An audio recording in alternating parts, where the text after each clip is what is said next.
Everyone, I hope आप सब लोग अच्छे होंगे।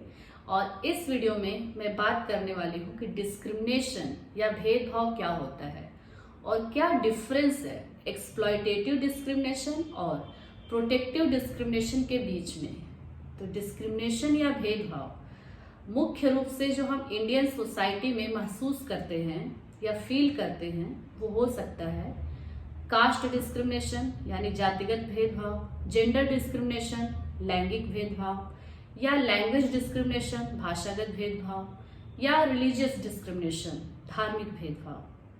ये सारे डिस्क्रिमिनेशन कई हजार साल पहले से अपने सोसाइटी में एग्जिस्ट करते रहे हैं और इसे समझ सकते हैं जो फर्स्ट लॉ बुक माना जाता है इंडिया में, मनुस्मृति या मानव धर्म शास्त्र भी जिसको बोलते हैं, जो मनु द्वारा लिखा गया है। उसमें 4 वर्णों की बात की गई है, ब्राह्मण, क्षत्रिय, वैश्य, शूद्र, और इन चारों ही वर्ण जो है डिसाइडेड होता है जन्म से, यानी ब्राह्मण वर्ण में वही आ सकता है जिनका जन्म ब्राह्मण कुल में हुआ हो। उसी तरीके से बाकी भी वर्ण डिसाइडेड थे और इनके वर्क भी डिसाइडेड होते हैं, यानी ब्राह्मण क्या करेगा, क्षत्रिय क्या करेगा, वैश्य क्या करेगा, शूद्र क्या करेगा, ये भी बहुत डिसाइडेड होते हैं। कोई एक दूसरे वर्ण का काम नहीं कर सकता। यानी जो ब्राह्मण का काम होता था वो पूजा पाठ करना या फिर वेद अध्ययन करना या एजुकेटर का काम, और जो क्षत्रिय होता था वही किंग होता था या वॉरियर जिसे कहले योद्धा, और जो वैश्य होता था उसका काम था व्यापार करना या कृषि करना, और जो शूद्र था उसका ऊपर के 3 वर्णों का सेवा करना ही काम होता था। और इस तरीके से हायरार्की हमेशा मेंटेन थी इन चारों ही वर्णों में, कोई किसी दूसरे का काम नहीं कर सकता। जाति व्यवस्था वर्ण व्यवस्था से ही आया है, इसमें कोई डाउट नहीं है अगर हम वर्ण व्यवस्था को समझे तो अब यहाँ पे मैं बताना चाहूंगी कि मेरे ज्ञान का स्रोत क्या है। जो भी मैंने मनुस्मृति के बारे में बात की, तो इंडियाज इंटेलेक्चुअल ट्रेडिशंस करके एक बुक है जो दया कृष्णा द्वारा एडिट किया गया है, और ये बुक पब्लिश हुआ है Indian council of philosophical research new Delhi, और ये फर्स्ट पब्लिश किया गया था 1987 में, और वही बाद में एक्सटेंडेड फॉर्म में पब्लिश्ड हुआ 2003 में।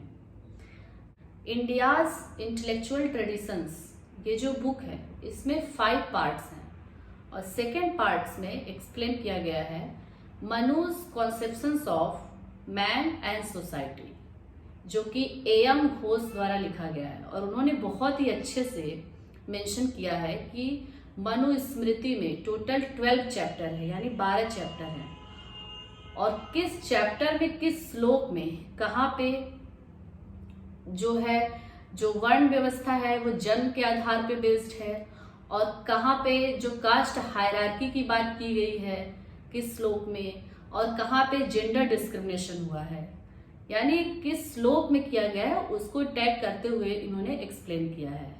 तो मेरे जो सोर्स ऑफ नॉलेज रहा है मनुस्मृति से रिलेटेड, जो मैंने अभी एक्सप्लेन किया है, वो इसी बुक से मैंने पढ़ा है। कास्ट डिस्क्रिमिनेशन के बाद अगर देखा जाए तो जो मेजर डिस्क्रिमिनेशन रहा है वो जेंडर डिस्क्रिमिनेशन हमेशा से अपने सोसाइटी में रहा है।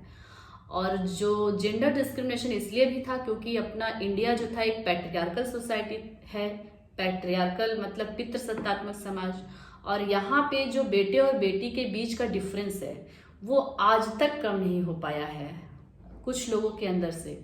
तो तब तो ये बहुत ही ज़्यादा था, तब तो समाज में कुछ इस तरीके से इन सब चीज़ों को रिलीजन से जोड़ दिया गया था, कल्चर से जोड़ दिया गया था, और पर्टिकुलर मेल जेंडर को इतना प्रायोरिटाइज कर दिया, महत्वपूर्ण बना दिया गया था कि कहीं न कहीं फीमेल का हमेशा उसमें शोषण होता रहा। और इसी तरीके से अगर हम लैंग्वेज डिस्क्रिमिनेशन की बात करें, भाषागत भेदभाव, तो पहले जो लैंग्वेज डिस्क्रिमिनेशन था वो संस्कृत अपने कंट्री में था, कह सकते हैं, क्योंकि जो हमारे पहले के ग्रंथ लिखे हुए थे वो संस्कृत लैंग्वेज में थे और उसको वही लोग पढ़ पाते थे जो संस्कृत जानते थे। तो कहीं न कहीं वो लैंग्वेज एशियन टाइम में डोमिनेंट था, और आज आफ्टर इंडिपेंडेंट कह सकते हैं इंग्लिश लैंग्वेज डोमिनेंट है। यानी आप पर्टिकुलर एक लैंग्वेज को जानते हो तो आपको एक अलग क्लास में देखा जाता है, और बाकी क्लास के साथ क्लास बन जाता है और वो आपके एक तरह से नॉलेज का सिंबल हो जाता है। अलग अलग फॉर्म में हम कर सकते हैं।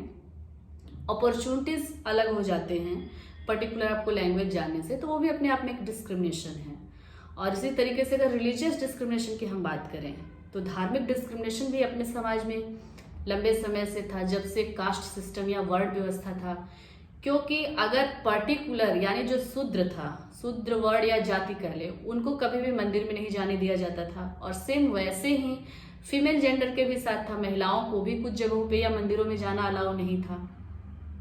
तो कहीं न कहीं अपने समाज में ये जो डिस्क्रिमिनेशन या भेदभाव थे या अभी भी हैं, पूरी तरीके से हम मुक्त नहीं हुए हैं, काफी लंबे समय से था। और इसको हम एक्सप्लॉयटेटिव डिस्क्रिमिनेशन कहा जाता है, यानी कि शोषण काफी लंबे समय से एक्सप्लॉयट किए जा रहे थे इन सारे डिस्क्रिमिनेशन के द्वारा। जब हमारा देश आजाद हुआ यानी इंडिया एक इंडिपेंडेंट कंट्री हुई तो कॉन्स्टिट्यूशन बना, और कॉन्स्टिट्यूशन में राइट टू इक्वालिटी यानी आर्टिकल 14, 15, 16, जिसमें एक बताया गया है कि किसी भी व्यक्ति के साथ उसके कास्ट, जेंडर, रिलीजन और बर्थ प्लेस के बेस पे कभी भी डिस्क्रिमिनेशन नहीं किया जाएगा, न तो उसके नौकरी में या समाज में। तो ये जो इक्वालिटी मिली हमें, ये कहीं न कहीं जब हमारा कॉन्स्टिट्यूशन बनाया गया उस समय जो लीडर्स थे उनका सबसे बड़ा योगदान था।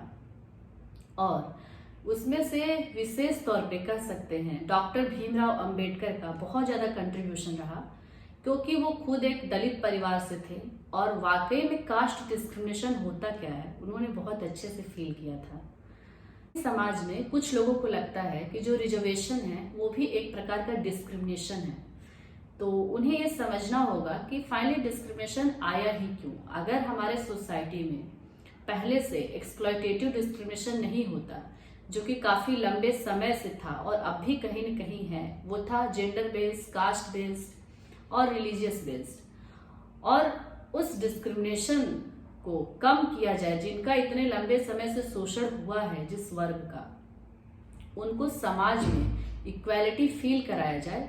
इसके लिए सोसाइटी में रिजर्वेशन एक अफर्मेटिव एक्शन के रूप में दिया गया, जो कि एक प्रोटेक्टिव डिस्क्रिमिनेशन है।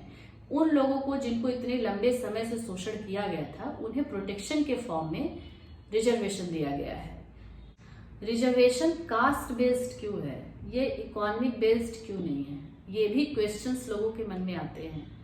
तो अगर हम ये समझें कि कितने रिजर्वेशन कास्ट बेस्ड पे हैं और कितने इकोनॉमिक बेस्ड पे हैं, तो शेड्यूल्ड कास्ट या शेड्यूल्ड ट्राइब्स की अगर हम बात करें तो ये जो रिजर्वेशन है ये कास्ट बेस्ड है, क्योंकि इनमें जो जातियां आती हैं उनका बहुत ही लंबे समय से सबसे ज्यादा शोषण किया गया है, और वो जिसकी वजह से वो इकोनॉमिक एंड सोशली बैकवर्ड है, यानी आर्थिक और सामाजिक रूप से भी वही लोग ज्यादा पिछड़े हुए हैं। तो सबसे पहले जो रिजर्वेशन दिया गया था कॉन्स्टिट्यूशन में वो एससी और एसटी का था। ओबीसी रिजर्वेशन 1991 यानी 1991 में आया, और इसका जो बेस था वो था सोशली एजुकेशनली बैकवर्ड क्लास, यानी जो क्लास सामाजिक तौर पे पिछड़ा हुआ था। और इसमें कुछ जाति के लोग और माइनॉरिटीज जैसे मुस्लिम, सिख, जैन, ये सारे कुछ माइनॉरिटीज भी आ जाते हैं। तो अब यहाँ पे ये प्रश्न है कि अगर हम रिजर्वेशन को देखें तो कहीं न कहीं वो इकोनॉमिक बेस ही है। EWS 2019 से आया है, वो भी इकोनॉमिकली वीकर सेक्शन है। ओबीसी की बात करें तो इसमें भी क्रीमी लेयर और नॉन क्रीमी लेयर का कॉन्सेप्ट है। यहाँ पे प्रश्न आता है कि एससी और एसटी में भी ये होना चाहिए, और हालांकि ये कॉन्सेप्ट अच्छा है कि ठीक है रिजर्वेशन जो दिया गया है वो पर्टिकुलर एक तरह से उस कैटेगरी के सभी लोगों को मैक्सिमम फायदा मिले, और क्यों ही एक ही फैमिली बार बार उसका बेनिफिट्स ले। रिजर्वेशन में जब हम ये बात करते हैं कि केवल रिजर्वेशन उन्हें ही मिलना चाहिए जो वाकई में उसको डिजर्व करते हैं, यानी कि एक तरह से जो नॉन क्रीमी लेयर का कॉन्सेप्ट रहा है। पर साथ ही साथ सबसे बड़ा चैलेंज ये है कि जो भी जॉब केवल इंटरव्यू बेस्ड डिसाइड होते हैं, लाइक अगर हम हायर एजुकेशन की बात करें तो वहां पे कोई फिक्स क्राइटेरिया आपका नहीं है इंटरव्यू से पहले आपकी अपॉइंटमेंट का, केवल और केवल इंटरव्यू ही डिसाइड करता है कि you are eligible for particular post. वहाँ पे ये भी डिसाइड करना बहुत जरूरी है कि हमारे जो पैनलिस्ट होते हैं वो कितने कह सकते हैं कि अनबायस्ड होते हैं।